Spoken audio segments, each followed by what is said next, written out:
How Greed and Control Destroyed a Family, the Chris Marks story.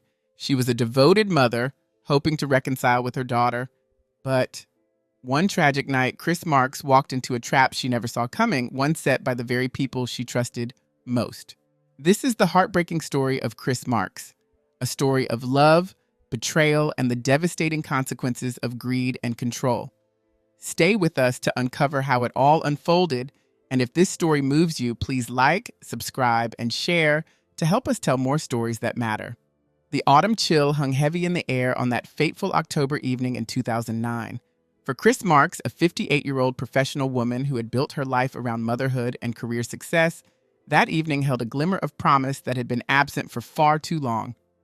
Earlier that day, her phone had rung with an unexpected call from Taylor, her 20-year-old adopted daughter. Their relationship had been strained, marked by silence and unspoken hurts, which made Taylor's request for a ride from her boyfriend Brian's house feel like a precious opportunity for reconciliation. As Chris's car wound through the darkening streets of Akron, Ohio at around 7 p.m., the neighborhood's reputation for crime pressed against her consciousness like a warning. Yet hope pushed her forward. She parked outside Brian's house, each step toward the door carrying the weight of anticipation. When Taylor opened the door, the years of tension seemed to melt away in their embrace. Chris fought back tears, careful not to overwhelm this delicate moment of reunion. Brian emerged shortly after, offering to walk them to the car, a seemingly thoughtful gesture that would soon take on a darker significance. The streetlights cast long shadows as the trio made their way across the pavement. The attack came without warning, a figure materializing from the darkness, blade glinting in the artificial light. Before Chris could process what was happening, the knife struck with devastating precision, finding its mark in her chest and face repeatedly. Her body crumpled to the ground, the taste of copper filling her mouth. Taylor's screams pierced the night as she fumbled for her phone, her trembling fingers dialing 911. The recording captures her desperate pleas, her voice breaking as she begged for help. But it's what happened next that would later raise red flags. Brian, with an unsettling composure, took the phone from Taylor. His voice carried none of the panic or urgency that typically accompanies witnessing such brutality. He methodically reported their location and described the supposed flight of the attacker, his calm demeanor a discordant note in the chaos. Though paramedics arrived within minutes, their sirens cutting through the neighborhood's eerie silence, they were ultimately fighting a losing battle. Chris Marks, who had left her home that evening carrying dreams of reconciliation, took her final breath in the sterile confines of a hospital room, her body bearing the marks of an attack that investigators would soon recognize as anything but random. As police began processing the scene, their trained eyes caught details that didn't align with the story they'd been told. Something about this scene felt orchestrated, and the inconsistencies they noted would soon unravel a tale far more sinister than a random act of violence. The morning after the murder, detectives stood puzzled at a crime scene that defied the logic of random violence. Chris's purse lay undisturbed nearby, its contents, cash, credit cards, identification, all intact, silently challenging the robbery gone wrong narrative. The murder weapon, a bloody knife carelessly discarded in the bushes, seemed almost deliberately placed, like a prop in a poorly staged play.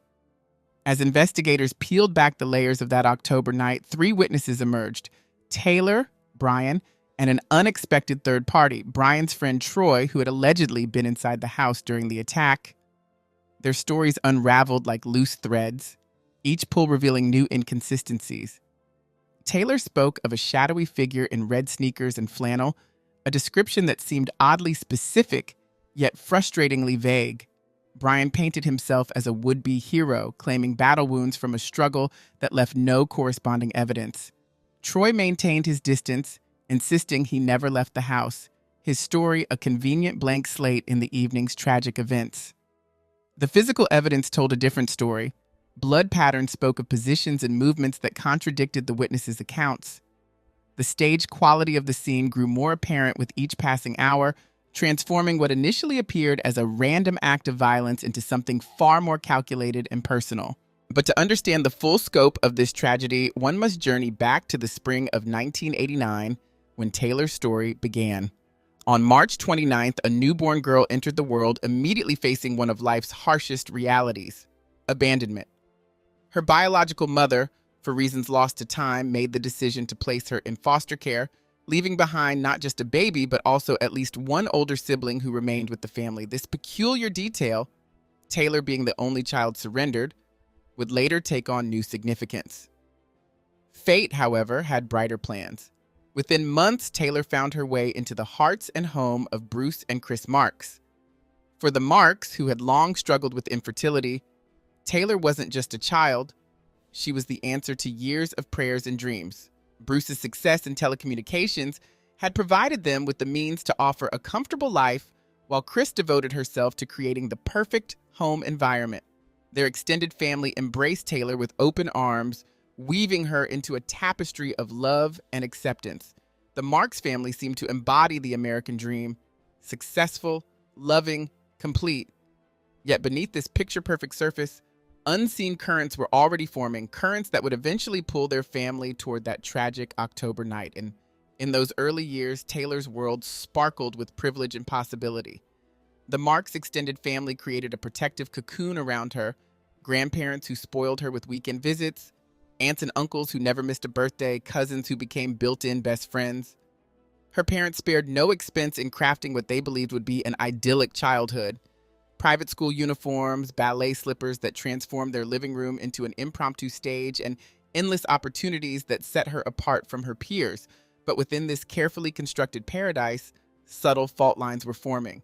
Bruce and Taylor shared something special: a father-daughter bond that seemed to transcend their lack of biological connection. He was her personal superhero, the dad who'd show up at every dance recital, who'd break Chris's rules about dessert before dinner, who'd listen to her childhood dreams with unwavering attention. Chris, meanwhile, walked a different path. Her love manifested in structure, in high expectations, in the kind of practical guidance that children rarely appreciate, but adults come to value. These contrasting parenting styles coexisted peacefully at first, like two different melodies in the same song. Then came the first tremors of change. When Taylor was 10, the harmony of her home life began to crack. Bruce and Chris's marriage crumbled under pressures that the adults tried to shield from their daughter, but children always know more than we think. The divorce papers might as well have been Taylor's first lesson in loss. But fate wasn't finished reshaping Taylor's world. In 2002, when she was just 13, the unthinkable happened. Bruce, her hero, her protector, her partner in small rebellions against Chris's rules, slipped into a diabetic coma and never woke up. The loss hit Taylor like a physical blow, leaving her adrift in a world that suddenly made no sense. As if the universe was determined to compound her grief, her grandfather followed Bruce shortly after, taking with him another pillar of Taylor's support system. Chris inherited substantial wealth from Bruce's estate, and in an attempt to reset their fractured lives, she moved them to a new home in Akron. Perhaps she hoped that fresh walls could contain fresh starts, that a different zip code could somehow ease their shared pain. She threw money at the problem, as many grieving parents do: new clothes, the latest electronics, anything that might bring a smile to her daughter's face. But Taylor was changing in ways that no amount of material comfort could touch. Her grief manifested in slipping grades, in hollow-eyed mornings, and doors slammed with increasing frequency. Chris responded the only way she knew how: with more structure, more rules, more attempts to control what felt increasingly uncontrollable. She was trying to be both parents now, overcompensating in all the wrong ways. Their relationship became a dance of good intentions and poor execution. Chris would reach out with gifts and opportunities. Taylor would withdraw further. Every attempt at connection seemed to widen the gulf between them.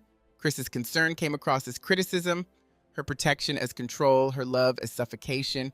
Neither could see that they were both drowning in the same ocean of grief, each believing the other was the undertow.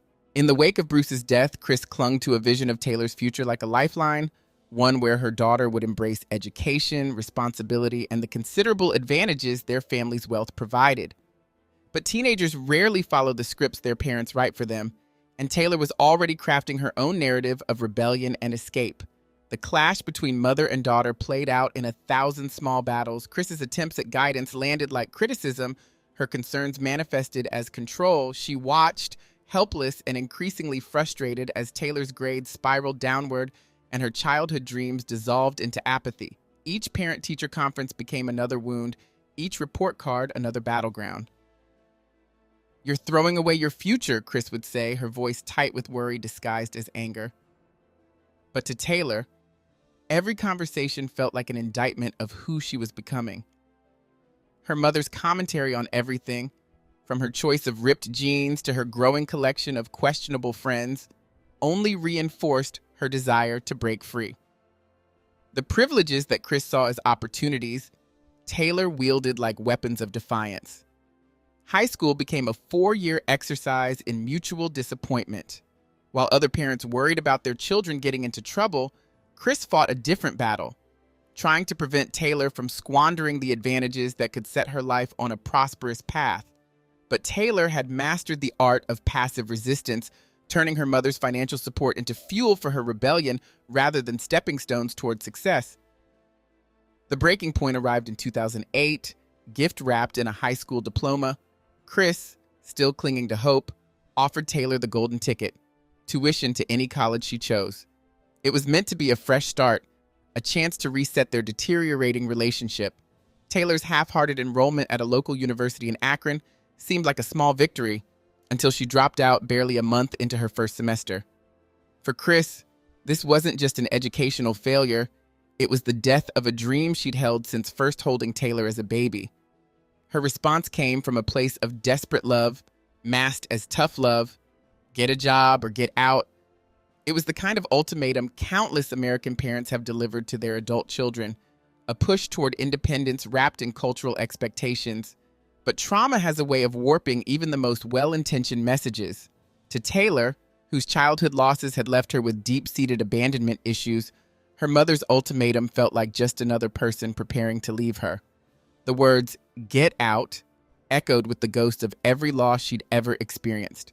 Then, in May 2009, Taylor met Brian Smith. At 21, he embodied everything Chris feared and Taylor craved. With his bad boy reputation and devil-may-care attitude, he represented escape from expectations, from pressure, from the suffocating weight of her mother's dreams. What Taylor couldn't see was that she was trading one form of control for another, far more dangerous one. Brian Smith's world was everything Chris had tried to protect Taylor from. He lived in a rundown neighborhood with his mother and sister in a house that bore the scars of poverty and neglect. But to Taylor, these very elements made him authentic, real, everything her privileged upbringing wasn't. She failed to see the warning signs that others noticed immediately, the way his charm could switch to rage in an instant, how his protective nature masked a deeper need to control. Chris watched in horror as her daughter fell deeper under Brian's influence. Her attempts to forbid the relationship backfired spectacularly, as such things often do. Each objection, each desperate plea to see reason, only pushed Taylor further into Brian's orbit. When Taylor finally packed her bags and left her mother's house, she thought she was choosing freedom. Instead, she was trading one cage for another, far smaller one. The reality of life with Brian unfolded like a slow-motion car crash. His jealousy emerged gradually at first, a question here, a demand there. Then came the anger, the controlling behavior, the constant surveillance of her every move. Taylor found herself in a cruel paradox. Having fled what she saw as her mother's oppressive rules, she now lived under an infinitely more restrictive regime. But admitting this would mean admitting Chris had been right and Taylor's pride wouldn't allow that concession. Chris, despite her heartbreak, refused to abandon her daughter. She continued to be Taylor's safety net, buying groceries, keeping channels of communication open, always hoping that each call might be the one where Taylor asked to come home. Her offer of sanctuary came with the same conditions as before, education or employment, but now included additional incentives, a car for independence, an apartment for privacy, even a job at her company. It was everything a young person might need to start fresh. But Taylor remained trapped in the gravity well of her relationship with Brian. Each day that passed made it harder to leave, each fight followed by promises of change that never came. The comfortable life she'd taken for granted at home seemed increasingly distant, replaced by a reality where her every movement, every decision, every breath seemed to require Brian's approval. The tragic irony was that Taylor had fled imagined chains for real ones. Chris's rules about education, about responsibility, about building a future, them had been meant as scaffolding to help Taylor grow. Brian's restrictions served only to diminish her, to remake her into something smaller, more controllable. The freedom Taylor had so desperately sought had become just another word for isolation. What neither mother nor daughter realized was that they were running out of time for reconciliation. The years of misunderstandings, the accumulated weight of unspoken words and unexpressed love were building toward a conclusion neither could have imagined. Taylor's choice to move in with Brian wasn't just a declaration of independence, it was the first domino in a sequence that would end in tragedy.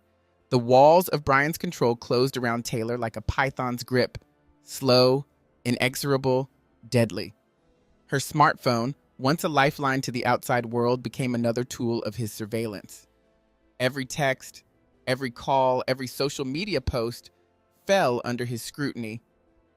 Even her conversations with Chris became performances conducted under Brian's watchful eye, his presence hovering just beyond the phone's reach. "Your mother's trying to control you," he'd whisper after these calls, his voice a mixture of concern and calculation. "She just can't stand seeing you happy, seeing you free." These poisoned words found fertile ground in Taylor's existing doubts, transforming her mother's persistent attempts at connection into sinister manipulations.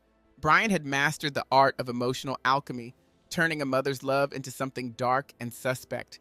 His rage emerged like summer storms, sudden, violent, terrifying. Objects would shatter against walls, threats would hang in the air like smoke, and in the aftermath he'd draw Taylor closer, positioning himself as her only safe harbor in a storm he himself had created. "Nobody understands you like I do," he'd soothe, while systematically eliminating every other person who might challenge that claim. Brian's family became unwitting accomplices in Taylor's imprisonment. His mother, Tammy, turned a blind eye to the psychological warfare unfolding under her roof, her silence a tacit endorsement of her son's behavior. Brian's sister transformed into an extension of his control, monitoring Taylor when he couldn't, ensuring that even his physical absence didn't equal freedom. But it was Chris's wealth that truly obsessed Brian. Every conversation about Taylor's potential inheritance sparked something predatory in his eyes. He began crafting a narrative where Chris's money became a symbol of her control while simultaneously coveting it himself. The irony was lost on Taylor, who had become too emotionally dependent to see the manipulation for what it was. Chris's continued support, the groceries, the offers of help, the open-door home infuriated Brian. Each act of maternal care threatened his carefully constructed isolation. He dismissed Chris's visits with calculated disdain, working to paint her generosity as manipulation, her concern as control, her love as suffocation. By the summer of 2009, Taylor existed in a world entirely of Brian's making. Her independence, the very thing she'd left home to find, had evaporated like morning dew. In this carefully cultivated atmosphere of dependency and desperation, a dark seed took root. What began as a whispered possibility crystallized into something more concrete. If Chris was eliminated, her wealth would pass to Taylor, and through Taylor, to Brian. The plan that emerged was as simple as it was horrific. Chris's death would solve everything, providing access to her assets while permanently removing the one person who might still have the power to break Brian's hold over Taylor. What started as a dark fantasy began to take shape in the real world, fueled by greed, desperation, and the twisted logic of absolute control. Evil often begins as whispers, as hypotheticals tossed around like harmless conversation. In Brian's dimly lit living room between cigarette smoke and empty beer bottles, murder started as a joke, then a possibility, then a plan. For Taylor, killing her mother represented the ultimate declaration of independence, a permanent severing of the umbilical cord that still connected her to her old life. For Brian, it was simpler. Chris's death meant money, power, and permanent control over Taylor. Troy Purdy, barely 19 and desperate for Brian's approval, became the final piece of their deadly puzzle. He drifted in and out of their home like a shadow, soaking up their toxic ambitions, gradually being groomed for his role as executioner. His youth and malleability made him perfect, someone who could be molded, controlled, and if necessary, discarded. The planning sessions took on an almost business-like quality. They dissected every detail with the precision of theater directors blocking a play, the staging of a random attack, The careful placement of evidence, the choreography of violence designed to mislead investigators. Troy would be their weapon, their distance, their alibi. For his services as hired killer, they dangled $5,000 of Taylor's future inheritance like a bloody carrot. Even the selection of the murder weapon became a family affair. Tammy, Brian's mother, crossed a line from enabler to accomplice when she purchased a knife for the plot. When that blade proved unsuitable, Troy took on the task himself, choosing a lightweight knife that would be easy to conceal, a decision that would later haunt investigators with its cold practicality. They studied Chris like hunters studying prey. Her maternal instincts, the very ones that kept her coming back to check on Taylor despite everything, became the weakness they would exploit. They noted her habits, her tendencies to visit alone, her desperate hope that each visit might be the one where Taylor would come home. Every mother's love became a blueprint for murder. The final piece of their trap was psychological warfare at its most brutal. Taylor's phone call to Chris was crafted to pierce straight through her mother's defenses. "Mom, I want to come home." 4 words that Chris had been waiting months to hear. 4 words that would lead her to her death. It was a masterpiece of manipulation, using a mother's unconditional love as the bait in her own murder. The irony was razor sharp. Chris would die believing her prayers had been answered, that her daughter had finally chosen to return home. She would arrive at Brian's house with her heart full of hope, completely unaware that she was walking into an elaborately orchestrated execution. In the days leading up to the tragedy, Taylor's resolve never wavered. Her conversations with Troy revealed not just willingness, but an unsettling eagerness that would later haunt investigators. The years of mother-daughter conflict had crystallized into something darker, a toxic mixture of teenage rebellion and deep-seated resentment. Taylor's justifications flowed easily. Years of perceived control, countless arguments, the suffocating weight of her mother's expectations. Brian played his role with calculated precision.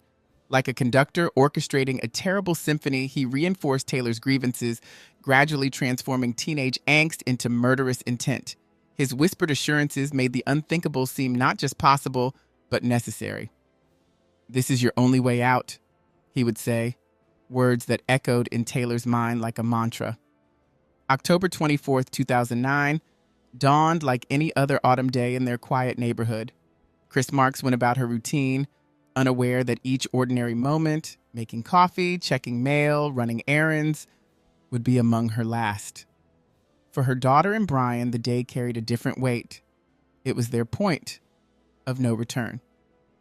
The phone call came as the day was waning. Taylor's voice, carefully modulated to sound conciliatory, sparked immediate joy in Chris. Like many parents of troubled teens, she grabbed at this apparent olive branch with both hands. The months of silence and tension seemed to be melting away with each word. Chris's heart soared as she gathered her purse and keys, her mind already racing with possibilities for reconciliation. 7:00 p.m. Chris's car pulled up to Brian's house, its headlights cutting through the growing dusk. The scene that followed was choreographed with chilling precision. Taylor's welcoming smile and embrace, gestures that should have symbolized healing, were instead the opening moves in a lethal charade. Brian lingered in the background, his casual pose masking vigilant observation, while Troy waited in the shadows, knife in hand. They moved toward the car in what appeared to be a peaceful tableau. Mother and daughter walking side by side, Brian following at a respectful distance. The street was quiet, the neighbors safely behind closed doors, no witnesses to the impending horror. The attack, when it came, shattered the evening's false peace. Troy erupted from the house with predatory efficiency, the knife finding its mark repeatedly. Chris's final moments were a blur of violence, more than 10 savage stab wounds to her chest and face. She collapsed to the pavement, her last sight possibly being her daughter's impassive face. In the aftermath, Taylor would claim fear paralyzed her during the attack, but the truth lay in the cold eye of surveillance cameras, which captured her standing calmly as her mother's life ebbed away. There was no panic in her stance, no attempt to intervene or flee. The footage would later serve as a damning testament to her true role in the evening's events. Not a frightened bystander, but a willing architect of her mother's murder. In the eerie stillness that followed the attack, a peculiar theater played out. Taylor, her hands trembling just enough to seem authentic, dialed 911. Her voice cracked with manufactured desperation as she pleaded for help. But it was Brian who seized control of the narrative, taking the phone with practiced composure. His voice, clinical and detached, delivered precise details to the dispatcher chief, a performance that would later draw scrutiny from seasoned detectives. The contrast between his mechanical efficiency and the brutality of the scene before him set off the first of many red flags.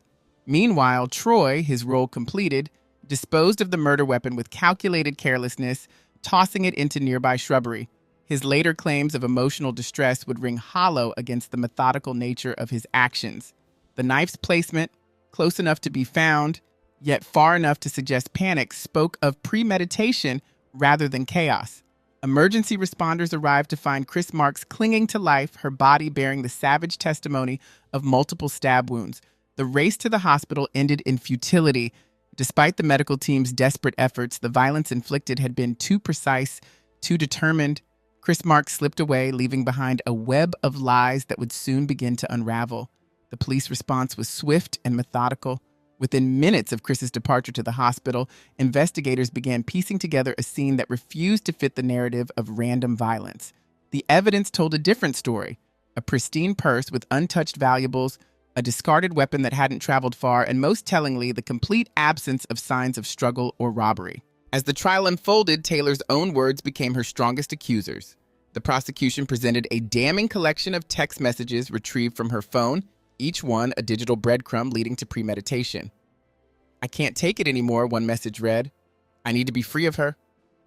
These electronic confessions, coupled with detailed research into her mother's assets, painted a picture of calculated desperation rather than impulsive action. The courtroom fell silent as forensic accountants detailed Chris Marks' substantial estate, properties scattered across the region, a thriving business, and bank accounts heavy with savings, all of which would have passed to Taylor upon her mother's death. The prosecution methodically connected these assets to Taylor's growing resentment, weaving a tapestry of greed and opportunity. Each defendant's legal team orchestrated a careful ballet of blame and diminished responsibility. Taylor's attorneys painted her as a broken young woman, shattered by her father's death and molded by Brian's manipulative influence. They spoke of emotional instability, of vulnerability, of a daughter lost in grief and manipulation. Yet, against the backdrop of her methodical planning, these claims rang hollow. Brian's defense attempted an equally delicate maneuver, portraying him as an unwitting bystander frozen by shock and fear. His attorney's impassioned arguments about surprise and paralysis crumbled against the weight of evidence, showing his active coordination before and after the attack. Troy's resolution came first. Faced with the possibility of death row, he accepted the prosecution's offer: life without parole in exchange for his testimony. His attempt to shift blame to Brian during the trial only served to highlight the calculated nature of their collective betrayal. Taylor's guilty plea followed, accompanied by tears and declarations of remorse. Standing before the court, her voice trembling, she spoke of regret and lost direction. But the prosecutors skillfully stripped away this veneer of repentance, revealing the cold calculations beneath. Her previous research into inheritance law, her detailed planning, and her calm demeanor during the attack told a different story than her courtroom contrition. Brian maintained his innocence longest, clinging to claims of minimal involvement until the evidence became overwhelming. His eventual admission came not as a confession of conscience, but as a strategic retreat in the face of undeniable proof. His insistence that he never meant for this to happen was met with skeptical silence from the jury. In 2010, justice finally spoke. The courtroom held its breath as the verdicts were read. Taylor Marks and Brian Smith, guilty of first-degree murder and conspiracy. Life sentences without parole reflected the calculated nature of their crimes. Troy Purdy's fate had already been sealed by his plea agreement. 3 lives would be spent behind bars, payment for the one life they had so callously taken. As Taylor was led away, her final expressions of remorse echoed hollow in the courtroom. The judge's words cut through her protestations. This was not a crime of passion or lost control, but a calculated betrayal of the most fundamental human bond, that between mother and child. Time moved differently behind prison walls. For Troy, the adjustment to incarceration revealed his unchanged nature. In 2015, guards discovered a makeshift weapon in his possession, a grim echo of his past violence. This incident shattered any illusion of rehabilitation, suggesting that the capacity for violence that had ended Chris Marks' life remained undiminished. In the sterile confines of Ohio's Women's Correctional Facility, Taylor Marks retreated into herself. For years, she became a ghost in the system, shunning attention and avoiding interaction. The daughter who had once orchestrated her mother's murder seemed to vanish into the anonymous routine of prison life. But in 2021, Taylor emerged from her self-imposed exile. In a controversial television interview, she revealed that time had done little to reshape her perspective. Her words, carefully chosen but eerily familiar, echoed the same justifications that had preceded her mother's murder. She spoke of strict parenting, of feeling unsupported after her father's death, ancient grievances preserved in amber, unchanged by 12 years of incarceration. "I know what I did was severe," she said, her prison-pale face composed for the cameras. But even this acknowledgement came wrapped in qualifications and old resentments. Her expressed hope for eventual freedom sparked public outrage, with victims' rights advocates pointing to her words as evidence of unrepentant manipulation. Now, Taylor's days follow the rigid rhythm of prison life. She participates in rehabilitation programs, works assigned jobs, and claims to seek redemption, yet her continued justifications create a stark divide in public opinion. Some see a manipulator still working to minimize her crimes, while others detect a broken woman struggling to construct meaning from the ruins of her choices. Brian Smith chose a different path in his high-security confinement. He retreated into silence, refusing interviews and avoiding public statements. Yet his silence spoke volumes, punctuated by incidents of violence and aggression. In 2017, a brutal fight with another inmate made headlines, suggesting that the calculating mind that had helped orchestrate Chris's murder now turned its darkness inward. Prison staff reports paint a picture of a man unchanged by consequence, hostile, prone to conflict, resistant to authority. The manipulative charisma that had once helped him influence Taylor now manifested as a source of constant tension within prison walls. Troy, despite his plea deal and testimony, found no path to redemption in prison. His name faded from public consciousness, appearing only in occasional incident reports and disciplinary records. The man who had wielded the knife became just another number in the system, his violence now contained but undiminished. Beyond prison walls, the ripples of their actions continued to spread. The Marks family bore a double burden, mourning not only Chris's death, but also the effective loss of Taylor to the justice system. Their story became a cautionary tale of how quickly family bonds can unravel, how devastating the combination of teenage rebellion and adult manipulation can become. In the end, 3 lives were locked away, but the price was far higher. A mother lost her life, a family was shattered, and 3 souls demonstrated that even years of incarceration cannot guarantee remorse or reformation. Their story stands as a testament to the devastating consequences of allowing darkness to eclipse humanity. While Brian and Taylor had manipulated Troy into their scheme, his willing execution of such brutal violence cast a long shadow over any hopes of redemption. The man who had delivered those fatal blows showed through his subsequent actions that the capacity for violence wasn't merely planted by others, it had found fertile ground in his nature. But beyond the darkness of the crime, a brighter legacy endured. Chris Marks' memory lived on through the ripples of her good works. The senior care business she had built with years of dedication found new purpose after her death. When sold, it transformed into something she would have appreciated, a source of hope for others facing violence. The proceeds, partially channeled into charities supporting victims of domestic aggression, turned tragedy into a force for positive change. Those who knew her paint a portrait of remarkable strength and compassion. Chris never turned away anyone who needed help, recalled a longtime friend. She built her business not just to succeed, but to serve. Former employees spoke of her mentorship, her unwavering support, her ability to see potential in others and nurture it into reality. Time has transformed Chris's story into something beyond true crime headlines. It has become a powerful reminder of how quickly family bonds can unravel when communication breaks down, when help isn't sought, when darkness is allowed to fester. Mental health professionals now use her case to illustrate the critical importance of early intervention in family conflicts. In community centers and counseling offices, her story serves as a catalyst for difficult but necessary conversations. Parents and teenagers learn about the warning signs of toxic relationships, the importance of maintaining open dialogue even in times of conflict, and the crucial role of professional support in navigating family crises. Chris Marks never saw how her life's work would evolve into a force for prevention and healing. She couldn't know that her story would help other families step back from similar precipices of no return. But in the years since her death, her legacy has grown beyond the tragedy of her final moments. In the end, Chris Marks was more than a victim of a horrific crime.